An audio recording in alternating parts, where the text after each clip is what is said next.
ನಾನಿವತ್ತು ಮಾಡ್ತಾ ಇರೋ ರೆಸಿಪಿ ಏನು ಗೊತ್ತಾ, ಸಂಜೆ ಸ್ನ್ಯಾಕ್ಸಿಗಂತೂ ತುಂಬಾ ಚೆನ್ನಾಗಿರುತ್ತೆ.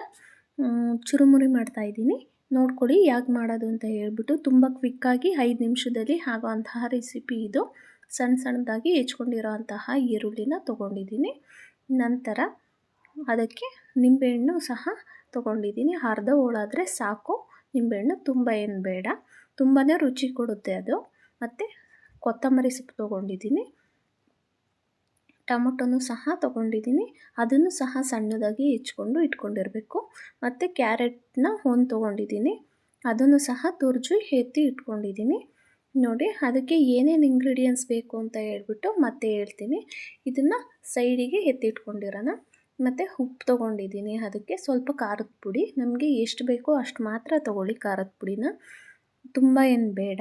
ಮತ್ತು ಸ್ವಲ್ಪ ಗರಂ ಮಸಾಲೆ, ಮತ್ತು ಸ್ವಲ್ಪ ಧನಿಯದ ಪುಡಿ ತೊಗೊಂಡಿದ್ದೀನಿ, ಅದು ತುಂಬಾ ಟೇಸ್ಟ್ ಕೊಡುತ್ತೆ. ಇವೆಲ್ಲನೂ ಸಹ ಹಾಕಿದ್ರೆ ತುಂಬ ಟೇಸ್ಟ್ ಇರುತ್ತೆ. ನೋಡಿ, ನೀವು ಸಹ ಟ್ರೈ ಮಾಡಿ. ಒಂದು ಬೌಲ್ನ ತೊಗೊಂಡಿದ್ದೀನಿ. ಬೌಲ್ನ ತೊಗೊಂಡು ಇದಕ್ಕೆ ಇವಾಗ ಸಣ್ಣ ಸಣ್ಣದಾಗಿ ಹೆಚ್ಚಿ ಇಟ್ಕೊಂಡಿರೋ ಅಂತಹ ಈರುಳ್ಳಿನ ತೊಗೊಂಡಿದ್ದೀನಿ. ನಂತರ ಅದಕ್ಕೆ ಕ್ಯಾರೆಟ್ ತುರಿನೂ ಸಹ ಹಾಕ್ತಾಯಿದ್ದೀನಿ. ಒಂದು ತುರಿದು ಇಟ್ಕೊಂಡಿದ್ದೀನಿ, ನಿಮಗೆ ಬೇಕಾದವರು ಹಾಕ್ಕೋಬೋದು, ಬೇಡ ಅಂದರೆ ಸ್ಕಿಪ್ ಮಾಡ್ಕೋಬೋದು. ಮತ್ತು ಟೊಮೊಟೊ ಹಾಕ್ತಾಯಿದ್ದೀನಿ, ಅದನ್ನು ಸಹ ಒಂದು ತೊಗೊಂಡಿದ್ದೀನಿ, ತುಂಬ ಸಣ್ಣದಾಗಿ ಹೆಚ್ಚಿ ಇಟ್ಕೊಂಡಿದ್ದೀನಿ.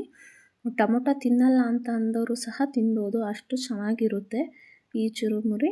ಮತ್ತು ಸಣ್ಣ ಸಣ್ಣದಾಗಿ ಹೆಚ್ಕೋಬೇಕಷ್ಟೇ ಟೊಮೊಟೊನ, ಬಾಯಿಗೆ ಸಿಗದಿಲ್ದಂಗೆ. ಮತ್ತು ಕೊತ್ತಂಬರಿ ಸೊಪ್ಪು ಸಹ ಆ್ಯಡ್ ಮಾಡ್ಕೊಂಡಿದ್ದೀನಿ. ಇವನ್ನೆಲ್ಲನೂ ಆ್ಯಡ್ ಮಾಡ್ಕೊಂಡ ನಂತರ ಮಸಾಲೆಗೆ ಗರಂ ಮಸಾಲೆ ಮತ್ತು ಖಾರದ ಪುಡಿ, ಉಪ್ಪು, ಧನಿಯದ ಪುಡಿ ತೊಗೊಂಡಿದ್ದೀನಲ್ವ, ಅದನ್ನು ಸಹ ಹಾಕ್ತಾಯಿದ್ದೀನಿ. ಮತ್ತು ಸ್ವಲ್ಪ ಎಣ್ಣೆನ ಬಿಸಿ ಮಾಡ್ಕೋಬೇಕು. ಒಗ್ಗರಣೆಗೆ ನಾವು ಯಾವ ಎಣ್ಣೆ ಯೂಸ್ ಮಾಡ್ಕೊತೀವೋ ಆ ಎಣ್ಣೆ ಆದರೆ ಸಾಕು. ಅದನ್ನು ಬಿಸಿ ಮಾಡಿಕೊಂಡು ಒಂದು 2 ಸ್ಪೂನ್ ಹಾಕ್ಕೊತಾ ಇದ್ದೀನಿ. ಇದು ತುಂಬಾ ಟೇಸ್ಟ್ ಕೊಡುತ್ತೆ. ಮತ್ತು ಚುರುಮುರಿ ಮೆತ್ತಗಾಗಲ್ಲ ಬೇಗ, ಹಾಗಾಗಿ ನಾನು ಎಣ್ಣೆನ ಆ್ಯಡ್ ಮಾಡ್ಕೊತಿದ್ದೀನಿ. ಮತ್ತು ರುಚಿ ಸಹ ತುಂಬಾ ಚೆನ್ನಾಗಿರುತ್ತೆ.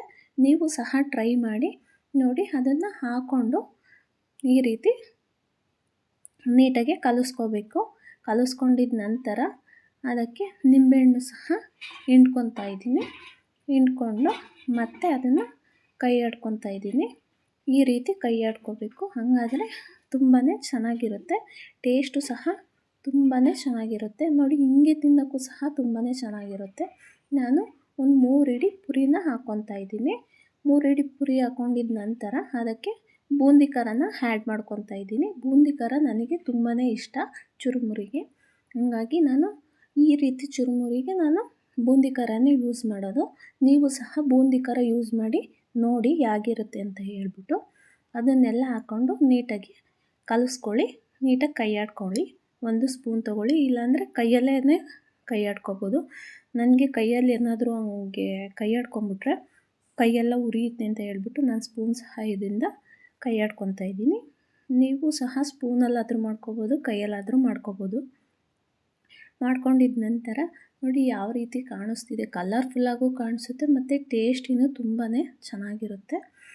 ಈ ರೀತಿ ಮಾಡ್ಕೊಳೋದ್ರಿಂದ ತುಂಬಾ ಚೆನ್ನಾಗಿರುತ್ತೆ.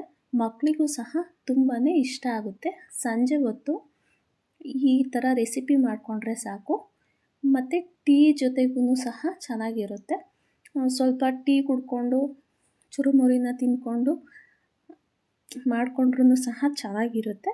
ನೋಡಿ, ನೀವು ಸಹ ಟ್ರೈ ಮಾಡಿ ನೋಡಿ. ಇನ್ನೂ ಎಷ್ಟು ಚೆನ್ನಾಗಿದೆ ಅಂತ ಹೇಳಿ, ಮೆತ್ತಗಾಗಿಲ್ಲ, ಆ ರೀತಿ ಇದೆ. ಈ ರೀತಿ ಮಾಡಿಕೊಂಡ್ರೆ ತುಂಬಾ ಚೆನ್ನಾಗಿರುತ್ತೆ, ಮೆತ್ತಗೂ ಸಹ ಆಗಲ್ಲ.